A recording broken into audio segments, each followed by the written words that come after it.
నమస్తే. అన్నము టిఫిన్స్‌లోకి ఎంతో టేస్టీగా ఉండే ఫ్లాక్స్ సీడ్స్‌తో కారపొడి తయారీ విధానం చూద్దామండి.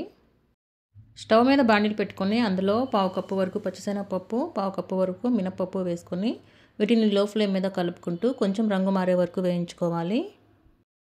ఇవి కొంచెం వేగాయి కదండి. ఇప్పుడు ఇందులో 1 కప్పు వరకు ఫ్లాక్స్ సీడ్స్, 2 టేబుల్ స్పూన్ల వరకు ధనియాలు వేసుకొని వీటిని కూడా లో ఫ్లేమ్ మీద 3-4 నిమిషాలు కలుపుకుంటూ వేయించుకోవాలి.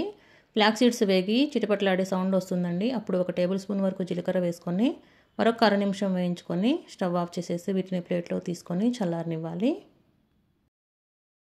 అదే బాండీలోకి 1 టీ స్పూన్ వరకు నూనె వేసుకొని అది వేడైన తర్వాత 20 వరకు ఎండుమిరపకాయలు వేసుకుంటున్నానండి. మీరు తినే కారాన్ని బట్టి యాడ్ చేసుకోండి. ఒక 20 వరకు వెల్లుల్లి రెబ్బలు, 1 కప్పు కరివేపాకు వేసుకొని లో ఫ్లేమ్ మీద కరివేపాకు కొంచెం క్రిస్పీగా అయ్యే వరకు వేయించుకోవాలి.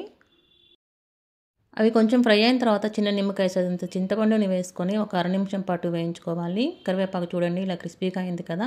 స్టవ్ ఆఫ్ చేసేసుకొని వీటిని కూడా చల్లారనివ్వాలి. మిక్సీ జార్లోకి ముందుగా వేయించి పెట్టుకున్న ఫ్లాక్స్ సీడ్స్ అలాగే పప్పులు అన్నీ కూడా వేసుకొని రుచికి సరిపడినంత ఉప్పు వేసి మెత్తగా గ్రైండ్ చేసుకోవాలి. ఇలా మెత్తగా గ్రైండ్ చేసుకున్న ఇందులోకే ఎండుమిరపకాయల మిశ్రమం కూడా వేసుకొని మరొకసారి మెత్తగా గ్రైండ్ చేసుకోవాలి.